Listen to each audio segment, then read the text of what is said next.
YouTube, in this video, I'm going to be breaking down what I believe are three of the biggest NBA draft day what-ifs in the last decade. Through these three scenarios, we're going to be taking a trip down memory lane as far as the NBA draft goes, and if these scenarios had worked out just a little bit differently, we would be witnessing an entirely different league right now. Like I said, if these players were selected just a few picks earlier by teams that had a chance to grab them, but chose another player instead, let's talk about it. Just a quick side note, the last player I'm going to mention in this video for the third what-if scenario, you guys are going to want to stick around to see because it's not one that gets brought up very often. Let's get into the video, folks. So, for the first one, I'm going to be talking about Luka Doncic, and obviously this is one that is pretty well spread amongst the NBA community. Luka was taken with the third overall pick by the Atlanta Hawks and then was traded immediately for Trae Young. Now, this is a move that, like I said, everyone kind of knows about at this point and is looked upon very unfavorably by Atlanta, even though Trae Young is obviously an all NBA caliber point guard who is basically a perennial all-star, one of the best point guards in the league in my opinion. So I just want to talk about really quick, with hindsight and what we know now about the situation, it's very easy to say that the Atlanta Hawks should have kept Luka in this scenario, but I just want to mention, if they did, how much different would it have been for Atlanta and Dallas in particular? Let's talk about that. So I personally think that if the Atlanta Hawks were to keep Luka, I actually think Luka's career might have started off even a little bit better than it already has, because if you think back to those Atlanta teams, early in Trae's career, maybe not so much the first year, but the team that went to the conference finals and all the teams since, you could make a real case that those teams were better than the Dallas Mavericks teams that Luka played on so far in his career. And honestly, I think those teams might be more suited for a Luka Doncic play style. These are both two point guards that are very heliocentric style point guards, to where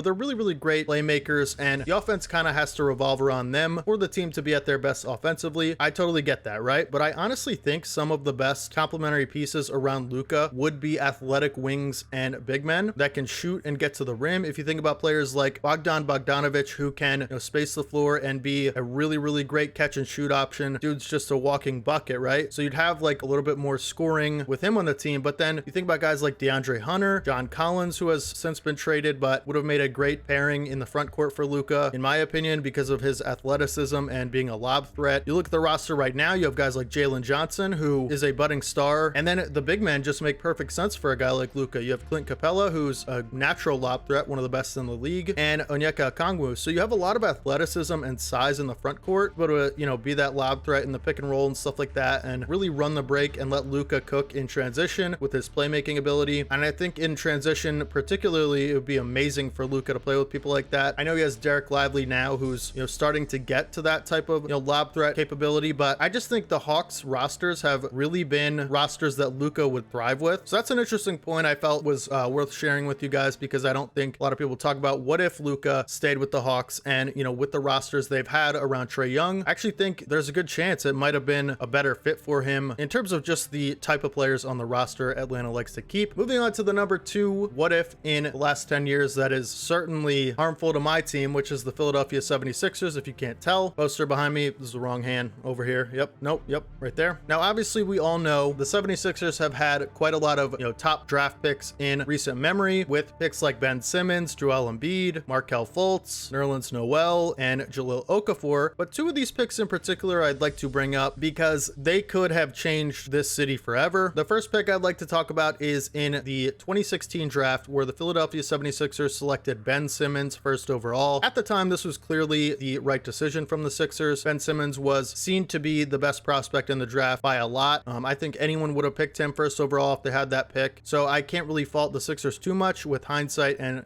seeing how that played out. Very unfortunate, but you can't really fault the Sixers for picking Ben Simmons. But I will say, just 2 picks later, the Boston Celtics, via the Brooklyn Nets pick, when they fleeced them in that whole Kevin Garnett, Paul Pierce trade, they were able to select Jaylen Brown with that third overall pick. And I will admit, at the time, Jaylen Brown was not a lock to go third overall. It was Ben Simmons, and then Brandon Ingram was supposed to go second, and he did, to the Lakers. And then the third pick was kind of not super guaranteed for anybody in particular. There was a lot of people that could have gone in that spot. A guy that comes to mind is Jamal Murray. Buddy Hield was another one, who is now a Sixer, ironically. But the crazy thing is, if you really think about it, in a perfect world with hindsight and the ability to see the future, you would either take Brandon Ingram or Jaylen Brown. I think those two players are pretty similar in terms of where they're at in the league. Just right now, I feel like you could make a case that either one is better than the other. You might say Jaylen Brown because his two-way versatility. You might say Brandon Ingram because he's a better offensive player. But I will say say, looking back, it seems like a huge miss, and that's only half of this segment of the video. So just keep in mind, if the Sixers took Jaylon Brown 3rd overall, what they've been missing their entire process era has been a versatile two-way wing that can create his own shot and, you know, get to the rim, and you take a lot of that scoring pressure off of Joel Embiid. That is something the Sixers have missed throughout their entire process era. Like I said, Ben Simmons was supposed to be, you know, a Magic Johnson type point guard, 6'10", freak athlete, right, that can play make like LeBron or Magic, and his offensive game was in question at draft day because, you know, the jump shot wasn't there. Spoiler alert, it never arrived. But here's the thing, I think if Jaylon Brown was selected, that would have made a very interesting pairing with Joel Embiid and, you know, now Tyrese Maxey. But that's only half of the segment. Like I said, the other half is, you might be able to tell where I'm going with this. In 2017, the very next draft, the Sixers had the 3rd overall selection. Boston had the 1st overall selection, again, I believe via the Brooklyn Nets, which is insane that they even had those picks. But again, there was a pretty big consensus on who was supposed to go number 1 in this draft, and it was the guard from Washington, Markelle Fultz, which again, with hindsight, is very, very unfortunate for my Sixers. So the Sixers, like I said, they didn't actually have the 1st overall pick. They traded with Boston to attain the 1st overall pick by trading their 3rd overall pick in that draft and some extra assets. So they were able to swap picks with Boston from 3 to 1 and leapfrog the Lakers, who picked Lonzo Ball at 2. Now, I think you guys, again, can tell where I'm going with this type of scenario. In hindsight, which has been the Sixers' enemy over the past few years, should have taken Jayson Tatum, and it wasn't even close if you look at the two guys who went in front of him, particularly Markelle Fultz, who only ended up playing 33 games for the Philadelphia 76ers and had a very up and down start to his career in Philadelphia, which is unfortunate for him. I don't blame him. I don't think anyone really blames him in particular, but it's just, again, unfortunate the way it turned out. So imagine, right? The Sixers now have Jaylen Brown and Jayson Tatum on their roster today. It's Tyrese Maxey, Jayson Tatum, Jaylen Brown, and Joel Embiid. That is basically the Boston Celtics right now. Now, you could say that they wouldn't have taken Tyrese Maxey if they had Jayson Tatum and Jaylen Brown. It could have went totally different. Tyrese Maxey could have landed somewhere else. But let's just say, for the sake of argument, everything stays the same except for we took Jayson Tatum and Jaylen Brown instead of Ben Simmons and Markelle Fultz. That would never have happened, like I said, especially in 2016. It was always going to be Ben Simmons. And honestly, in 2017, you could make more of a case that it could have gone differently, because if Boston had declined to send their pick to us and make that trade, we could have ended up with Jayson Tatum. We probably would have ended up drafting Jayson Tatum, which again, really hurts me personally. I'm sure you guys don't care that much, but it's a fun scenario for me to think about, that if the team that I hate the most in the NBA, the Boston Celtics, was, you know, basically not only did they not have their best 2 players and, you know, 2 superstars, but now the Sixers had them. That's just, you know, maybe there's a multiverse out there that went exactly that way, and, you know, who knows, but it's just fun to think about. Now, the third entry into this video for the 3 biggest what ifs, again, like I said at the intro, this is not one that you'll hear very often throughout the NBA community, throughout the NBA media, on TV or anything like that. I've rarely heard people talk about this, and in fact, researching this video for this concept, I was looking through the past NBA drafts throughout the past 10 years, you know, looking for some of the biggest blunders by teams towards the top of the draft, and, you know, maybe some trades that went down that in hindsight shouldn't have, like the Luka trade, like the Jayson Tatum, Markelle Fultz trade, right? Or for the picks that would have ended up being those trades. And I found something very, very interesting that I personally totally forgot about, and that is the Denver Nuggets, with the 13th overall pick in the 2017 NBA draft, actually selected Donovan Mitchell with that pick. Every time I hear about Donovan Mitchell and, you know, him falling in the draft to 13, I always like hear about the Knicks and how they took Frank Ntilikina 2 spots ahead. You never hear about the fact that Denver actually drafted this dude 13th and traded him immediately for, let me pull out my phone, I actually forget these names, and believe me, they are forgettable, no disrespect to them, but they ain't Donovan Mitchell, let me tell you. Denver Nuggets drafted Donovan Mitchell at 13th overall and traded him to Utah for Trey Lyles, who is now a rotation piece for the Sacramento Kings. Actually turned out to be a pretty serviceable power forward, and the 24th overall pick in that same draft. So Denver selects Donovan Mitchell. It doesn't seem like they had any intention of keeping him. It was going to be used for a package, which ended up being Donovan Mitchell for Trey Lyles and the 24th pick. Get this though, with the 24th pick, Denver actually selected Syracuse forward Tyler London. Never heard of him? Well, that's because he only played 26 career NBA games. And like I said, no disrespect to Tyler London or Trey Lyles, but like I said before, they're no Donovan Mitchell, right? Imagine if Denver kept Donovan Mitchell. He was right in the palm of their hands, and they said, here you go, Utah. Bro, that just blows my mind. Imagine a starting 5 of Jamal Murray, Donovan Mitchell. Okay, you might say the backcourt's a little weak defensively. Whatever, man. It's Jamal Murray and Donovan Mitchell. I don't even care at that point, right? And then you got MPJ. You could even play KCP at the 3, Aaron Gordon at the 4, or MPJ at the 3. It doesn't really matter. Slide one of those 3 guys into the 2 forward spots between Aaron Gordon, MPJ, and KCP, and then Jokic at the 5. That is the greatest team in the NBA, bar none. I think they're better than the Celtics. I think they're better than anyone. I don't care. That team is nuts, and Denver literally had that team in their hands. And you could say, again, in this different universe where they keep Donovan Mitchell, they don't end up getting Aaron Gordon or KCP, and they don't end up,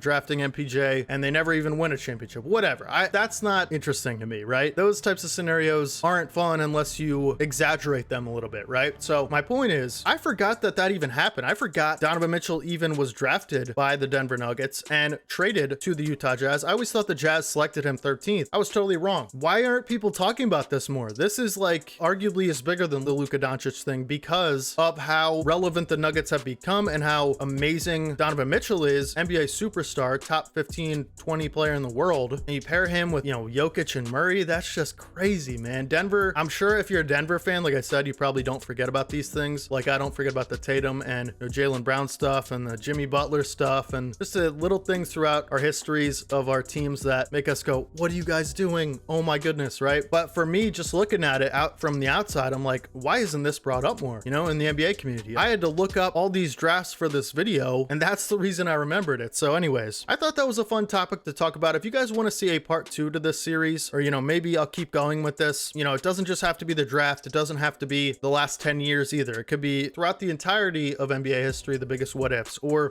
trades or stuff like that. So let me know down in the comment section if you enjoyed this video. I would love to hear the feedback because it's really, really fun for me to talk about these kind of things, like these hypothetical scenarios. I've always loved diving into them and how the NBA landscape would be different. Imagine if all 3 of these things that I just mentioned happened the way that I described them. Like Luka is now on the Hawks, Tatum and Brown are on the Sixers, and Donovan Mitchell's still on the Nuggets with their roster. Like just everything's the same except for those 3 things. I think the NBA would be almost unrecognizable. Like I said, it would be so crazy. First of all, the East would be ridiculous with, the Sixers and then Luka on the Hawks. So anyway, make sure you guys drop a like on the video if you guys did enjoy it. I really appreciate you guys watching till the end. Thank you guys for all the support over the past few videos. Make sure you guys subscribe to the channel if you guys don't want to miss any future content like this. We're going to be talking about NBA news. Playoffs are coming up. I'm going to be trying to upload quite a few times a week, and almost every day uploads is, where I'm trying to get to. We're not quite there yet. We're doing about every 2 or 3 days right now. So anyways, 4 videos a week or something like that. That should be the minimum. Make sure you guys stick around, turn on post notifications so you don't miss any, and I will catch you guys in the next video, man. Hopefully you guys have a fantastic rest of your day today. This is your boy D Haven as always. Peace.